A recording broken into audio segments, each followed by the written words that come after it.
When Maya returns to her small hometown after years away, the old streets glow with memories she thought she'd buried. Reuniting with familiar faces, she rediscovers warmth, guilt, and the fading art studio that once defined her dreams. Each brushstroke and late-night conversation brings back fragments of love and regret until shadows from her past threaten to undo the fragile light she's found. As secrets surface and forgiveness flickers between her and those she left behind, Maya must decide whether to run again or let the glow of memory and truth guide her toward healing and a second chance. The road back to Hawthorne had always been a tapestry of memories, woven with threads both golden and frayed. As my car rolled past the familiar bends and tree-lined avenues, the sun dipped low, spilling honeyed light across the quaint town that had cradled my childhood. But tonight, the light seemed different. Warmer, yes, but alive, pulsing with a quiet energy that felt almost like breathing. I hadn't expected to return. Not like this. Not so soon, and certainly not with the weight of 2 years of silence and absence pressing down on my chest. Grace was gone. The man who had been my world, my muse, my solace, taken in a sudden accident that shattered everything I had believed about forever. In the years since, I'd wandered, searching for pieces of myself in cities that never quite fit, in canvases that remained stubbornly blank. But Hawthorne called me home. That was clear the moment I crossed the old wooden bridge, the lamplights flickering on, revealing faces glowing with more than just happiness. They shone with their emotions. A phenomenon I had once taken for granted but now felt like a secret language I'd forgotten how to read. As the evening deepened, I parked in front of the house where I'd grown up. The porch light flickered weakly, casting long shadows that stretched like fingers across the peeling paint. I stepped out, the cool air wrapping around me, carrying scents of pine needles and wet earth. My fingers trembled slightly as I reached for the door, the familiar creak greeting me like an old friend. Inside, everything was the same, yet tinged with a strange newness, as if time had folded in on itself. I wandered through the rooms, memories ricocheting off the walls, Grace's laughter echoing faintly. The brushstrokes of our dreams painted across the ceiling, the silences that had grown too loud since his absence. Night fell fully, and I found myself drawn outside again, the streets alive with their nightly ritual.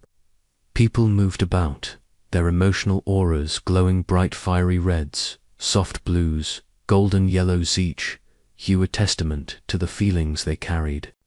It was a living symphony of light, a delicate dance of human hearts made visible. But then I saw him, Ethan Clarke, standing quietly beside his bookstore, his figure wrapped in a cozy sweater that looked as worn as the volumes lining his shelves. His glow was different, dimmer, a soft, muted flicker that seemed hesitant, like a candle struggling not to be snuffed out. I watched him from across the square, feeling a curious pull, an unease that mingled with fascination. Who was this man whose light refused to blaze like the others? What stories did he carry in the quiet spaces behind those thoughtful eyes? The night wound on, and I found myself retreating to my old room, the walls lined with sketches half-finished and memories half-lived. My own glow was barely perceptible, a faint pulse struggling against the dark. I opened my sketchbook, but could not find the courage to put pencil to paper. The grief was a weight, a shadow that dimmed the spark I once carried so brightly. I lay by the window, listening to the town's heartbeat, the gentle hum of cars, distant laughter, the rustling of leaves stirred by a cool breeze. Outside, the lights of Hawthorne whispered stories of connection, resilience, and hope. And somewhere in that glow, I knew, was the beginning of my own path back to light. Tomorrow, I would seek answers. For now, I watched the night, with hearts alight all around me, and mine flickering, waiting for its moment to shine again. The moment the door of Maggie's cafe creaked open, a wave of warmth and familiar scents washed over me. It was the smell of roasted beans, sweet pastries, and a hint of cinnamon. A comfort I hadn't realized I'd missed so deeply. The hum of quiet conversations and soft clinking of mugs created a gentle symphony that felt like a balm to my restless heart. Sunlight filtered through the large front windows, soft and golden, mingling with the delicate fairy lights strung overhead. It was as if the entire room was wrapped in a glow that reminded me of the town's unique nighttime magic. Only gentler, more intimate. "Maggie," I called out, my voice catching slightly as I stepped inside. The years away melted away the instant I saw her. Curly red hair bouncing with each step, a bright smile that could light up the gloomiest of days, and that effortless warmth that drew people in like a hearth in winter. She turned, eyes widening with delight. "Leela Monroe, as I live and breathe, you're finally here." She dropped the rag she'd been using to wipe down the counter and enveloped me in a hug that felt like home. The world outside, with its weight of loss and uncertainty, faded for a moment into nothingness. We settled into a cozy corner, the worn wooden table etched with the marks of countless conversations past. Around us, the walls were adorned with artwork celebrating the town's glowing nights, paintings capturing bursts of color and light like fireworks frozen in time. I traced my finger lightly over a canvas featuring a cascade of golden sparks swirling around silhouetted figures, their faces alight with joy and sorrow alike. "I've missed this place," I admitted, stirring my coffee absent-mindedly. "And I've missed you." Maggie's smile softened. "We've all missed you. The town's been a little dimmer without you here." Her words pierced deeper than she likely intended. I glanced down at my hands. The faintest shimmer of light pulsed weakly beneath my skin, a pale echo of the vibrant glow I remembered having. Since Grace's passing, my emotional light had never quite returned to its former brilliance. "I want to paint again," I confessed, voice barely above a whisper. "But every time I pick up a brush, it feels like the colors run dry." Maggie reached across the table, squeezing my hand. "It's okay to take your time. Healing isn't linear, and neither is inspiration. Sometimes the light flickers before it burns bright." Her encouragement stirred something fragile inside me, a whisper of hope, a tentative spark. Later, I found myself sitting by the cafe's front window, my sketchbook open but untouched on the table. The evening sky deepened to shades of violet and indigo, the first stars twinkling faintly. Outside, the familiar glow of the town's emotional lights began to emerge, painting the streets in hues of soft blues, pinks, and golds. But my own light remained stubbornly muted, a dim pulse that seemed to retreat whenever I reached for it. I closed my eyes, the memories of Grace flooding back, his laugh, the brushstrokes we shared, the suddenness of our goodbye. The ache tightened around my chest, threatening to snuff out what little glow I had left. A subtle movement across the street caught my attention. Ethan Clark stood near the doorway of his bookstore, the shadows playing over his dark hair and thoughtful eyes. His glow was barely perceptible, a faint blue flicker that seemed at odds with the vibrancy surrounding him. Yet there was an intensity in his gaze as he watched the cafe, as if he was waiting for something or someone. Our eyes met briefly through the glass, a silent exchange filled with questions neither of us dared to voice. In that moment, his guarded presence felt less like a barrier and more like an invitation, a quiet promise that perhaps, in time, our dim lights could find a way to shine together. The night deepened, and I lingered at the window, my heart quietly stirring with possibilities. Maybe this town, with its glowing souls and hidden shadows, still had a place for me, for my art, for my healing, and maybe, just maybe, for something new. As I left the cafe, Maggie's words echoed softly in my mind. Sometimes the light flickers before it burns bright. And with that, I took a tentative step toward the uncertain but hopeful path ahead. Just beyond the edge of streetlight, Ethan's figure faded into the night. His dim glow flickering once more, a quiet mystery waiting to be unraveled. And so, with the familiar faces around me and the faint lights that refused to fade, I began to feel the first stirrings of a new chapter, one where the past's shadows might finally meet the promise of dawn. But the question lingered, as soft and persistent as the night's glow: could I truly find my way back to the light?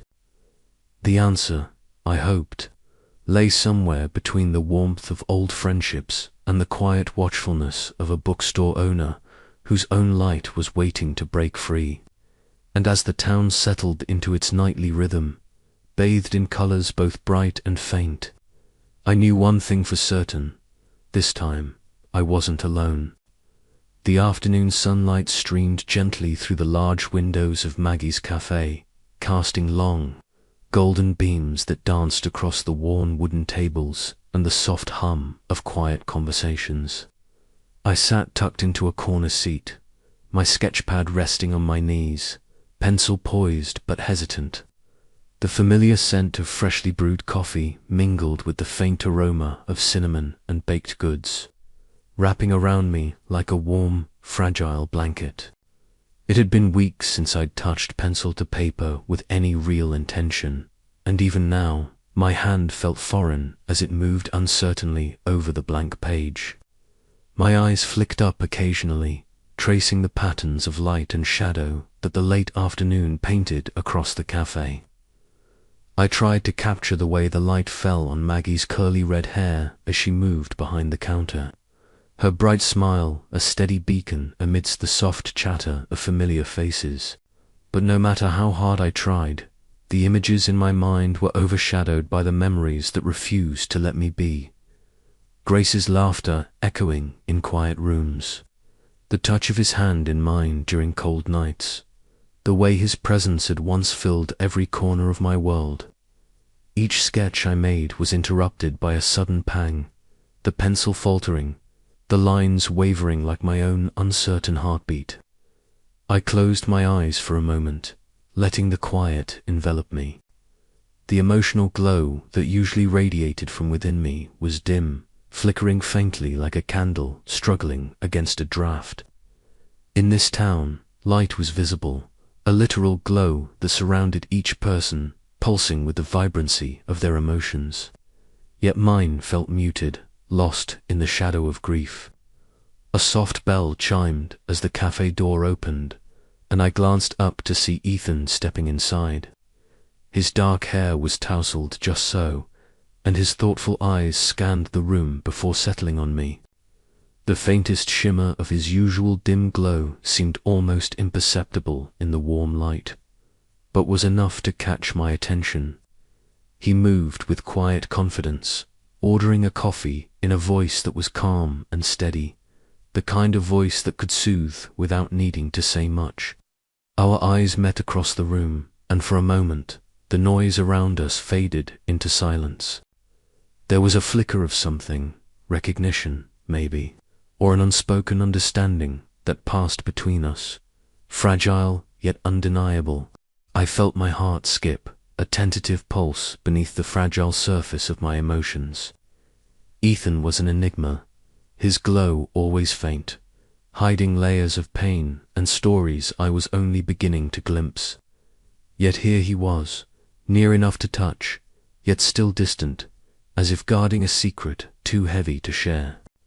Turning back to my sketchpad, I tried to capture the moment, the way the light softened around Ethan's figure, the quiet intensity in his eyes, the subtle warmth that spoke of more beneath the surface. But my hand trembled, and the lines were jagged, uneven, betraying the turmoil inside me. Outside the window, a couple laughed as they strolled down the street, their glowing auras bright and steady, a stark contrast to my own flickering light. The sight stabbed at my chest, memories flooding back unbidden. Grace's smile, his voice, the life we had shared and lost too suddenly. I pressed my fingers to the paper, trying to steady the shaking. The glow around me dimmed further, a shadow threatening to swallow it whole. But then, unexpectedly, Ethan moved closer, taking a seat at a nearby table. His gaze lingered on me, a quiet invitation, a silent reassurance that I wasn't alone. Neither of us spoke at first. The space between us was filled with things unspoken, pain, hope, fear, and the tentative beginnings of trust. It was in that shared silence that I felt the faintest flicker of light rekindle within me, fragile but real. "You're sketching again," Ethan said softly after a moment, his voice breaking the quiet. I nodded, unsure if I was more surprised by his presence or his words. "Trying to," I admitted, "but it's harder than I thought." He smiled faintly, a small, genuine curve of his lips that lit up his otherwise reserved expression. "It's okay to struggle. Sometimes the hardest part is just starting." His words settled over me like a gentle balm. I looked up, meeting his eyes once more, and this time there was a spark of something warmer in his gaze. It was the beginning of a connection neither of us had dared to reach for before, a fragile thread of light weaving between two dimmed souls. As the afternoon turned to evening, the glow outside deepened, painting the town in hues of gold and pink. Inside the cafe, the warmth of shared solitude and quiet understanding grew, promising that even in the darkest moments, light could find a way to break through. And in that moment, I dared to hope that maybe, just maybe, I could find my way back to the light once more. The first time Jonas Reed invited me into his study, it felt like stepping into a different era. The room was lined floor to ceiling with bookshelves, each crammed with dusty tomes, yellowed papers, and photographs that whispered stories of generations past. The amber glow from the crackling fireplace threw flickering shadows that danced across the walls, creating a cozy sanctuary from the chill settling outside. Jonas sat across from me in a well-worn armchair, his silver-streaked hair catching the firelight as he leaned forward, eyes bright behind his glasses. "You see," he began, his voice a low rumble, "this town's emotional glow isn't just a whimsical phenomenon. It's the heart of our community, passed down through stories and generations. It's tied to the very soil and sky here, a living testament to our shared joys and sorrows." I listened intently as Jonas wove tales of love and loss, of moments when the light shone so fiercely it could blind, and times when it flickered, threatened by shadow but never fully extinguished. Each story was more than history, it was a mirror to what I felt inside, the dimness in my own heart reflecting in the flickering lights around us.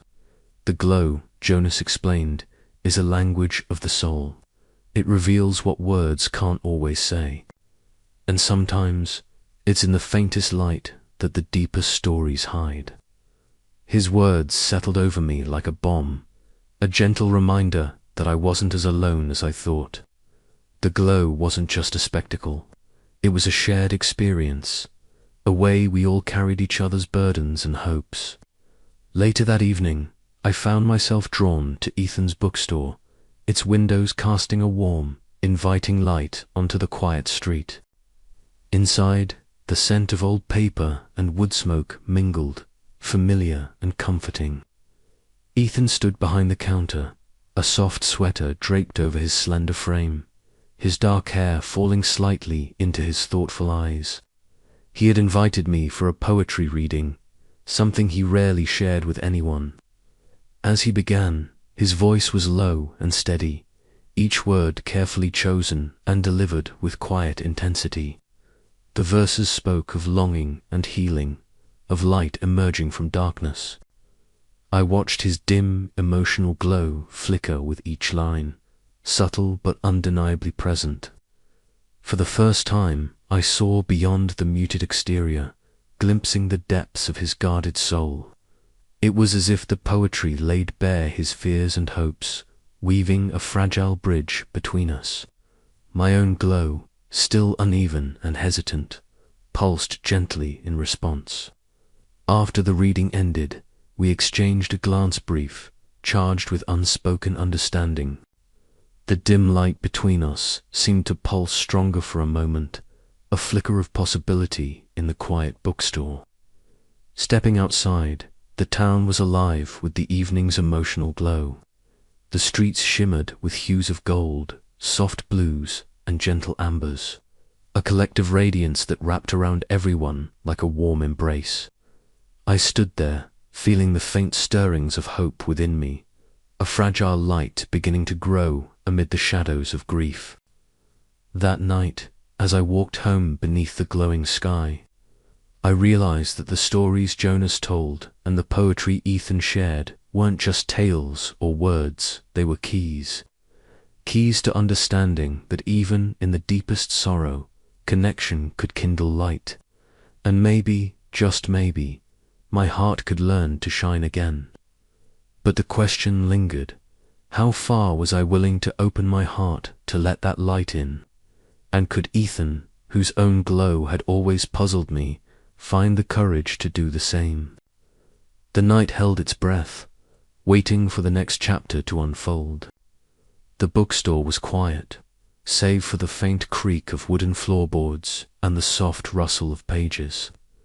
Evening had fallen, and outside, the town was bathed in the gentle luminescence that came from the emotional auras of its inhabitants. Lila sat near the back, the familiar scent of aged paper and coffee mingling in the air. Her eyes traced the dim glow that surrounded Ethan, who stood behind the counter, his gaze distant.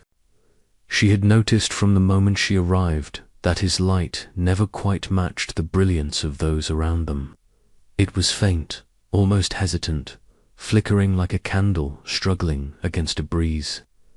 Tonight, something in the quiet between them invited a shift. Lila wrapped her fingers around her warm mug, summoning the courage to ask the question that had lingered in her mind since their first encounter. "Ethan," she began softly, "why does your light stay so dim?" He looked up, startled, then exhaled slowly as if releasing a weight he'd carried alone for years. "It's not an easy story," he admitted, his voice hushed. "But I want to tell you." He gestured to a small nook bathed in the soft glow of a desk lamp. They moved there, settling into worn armchairs, surrounded by stacks of books and the quiet hum of the town's night. Ethan's hands trembled slightly as he gathered his thoughts. "When I was a boy, my sister Ella was my whole world," he began. "She was vibrant, her light was so bright it could fill a room. But she was sick, very sick, and she left us when I was still too young to understand what it meant to lose someone." Leela listened intently, the warmth she felt for him mingling with a profound sadness. "I think my light dimmed the day she did," he continued. "I've been afraid ever since of letting anyone get close enough to hurt me again." The weight in his words settled between them. Yet it also opened a new space, one where vulnerability could exist without judgment. Lila reached out, her fingers brushing lightly against Ethan's, an unspoken promise of understanding. Just then, the bell above the door jingled as Jonas Reed entered, his silver-streaked hair catching the light. He smiled gently at the pair, sensing the significance of the moment without intruding. "I thought you might be here," Jonas said, settling beside them. "The festival's coming, and there's much to prepare. But it's good to see you both finding your way back to light."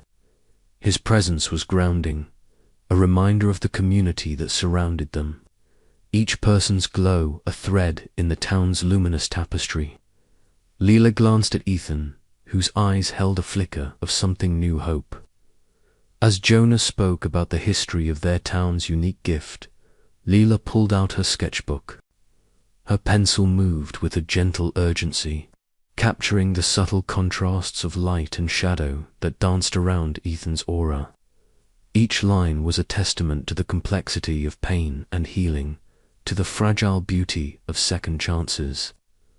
Night deepened, and the glow outside grew ever more vivid, but inside the bookstore, a quieter light was taking hold, one forged from shared stories, empathy, and the tentative steps toward opening hearts once more. "Thank you," Ethan whispered when Lila paused her drawing, eyes meeting hers with a newfound softness. "For listening, for seeing me," Lila smiled, a warmth blooming inside her chest. "We both have shadows," she replied, "but maybe together we can learn to shine again." The promise hung in the air, fragile yet undeniable, as the town's emotional lights pulsed gently beyond the window, a reflection of the healing beginning within them. And as the night wore on, Leela felt her own glow flicker not from sorrow, but from the first stirrings of hope. The evening air was cool but gentle, carrying with it the faint scent of blooming jasmine from the corner garden as Lila hesitated outside Maggie's cafe. She wrapped her paint-stained cardigan tighter around her slender frame and pushed open the door, stepping inside the warm amber glow that welcomed her like an old friend. The cafe was bustling with the usual chatter and the clinking of cups, but Lila felt like a shadow slipping between conversations, her own emotional light dim and flickering uncertainly. Maggie spotted her immediately, waving her over with a radiant smile that seemed to brighten the room even further. "Lila, over here," she called, her curly red hair bouncing. Lila managed a small smile, sliding into the seat beside her childhood friend. The familiarity was comforting, yet the weight of her grief still tugged at her heart, making her feel like she carried a darkness no light could touch. As Maggie chatted about the latest town gossip and the upcoming festival, Lila's eyes wandered to the entrance. Ethan Clark stood quietly near the back, his dark hair slightly tousled eyes thoughtful behind his glasses. His glow was faint but steady, a muted ember amid the vibrant auras that filled the room. Leela's heart stirred with a strange mix of curiosity and something softer, perhaps a tentative hope. Without a word, Ethan approached Leela's table and gently placed a small, worn book of poetry beside her coffee cup. His fingers brushed briefly against the edge, and their eyes met for a fleeting moment, an unspoken acknowledgement passing between them. Then he retreated silently, blending back into the warm shadows of the cafe. Lila stared down at the book, fingers trembling slightly as she opened it to a marked page. The poem spoke of light flickering in darkness, of hope kindled amid despair, mirror of the fragile glow she felt pulsing faintly within her chest. Her dim light, once dormant and cold, now stirred with a gentle pulse, as if Ethan's quiet kindness had breathed life into it. Later that evening, Leela found herself drawn to Ethan's bookstore, a cozy nook filled with the scent of aged paper and cedar shelves. She hesitated on the creaky wooden steps, the soft twilight casting long shadows over the glowing town square. Ethan sat on the top step, a worn book resting in his lap. He glanced up, a shy smile touching his lips, and began to read softly in a voice low and steady. His words wove through the quiet air, poems about loss and light, about the flickers of hope that persist even in the darkest nights. Lila listened, her eyes tracing the lines of his face, the subtle movements of his hands turning pages. The dim glow around her seemed to pulse in time with his voice, growing stronger with each stanza. For the first time in months, She felt her heart open, a fragile crack through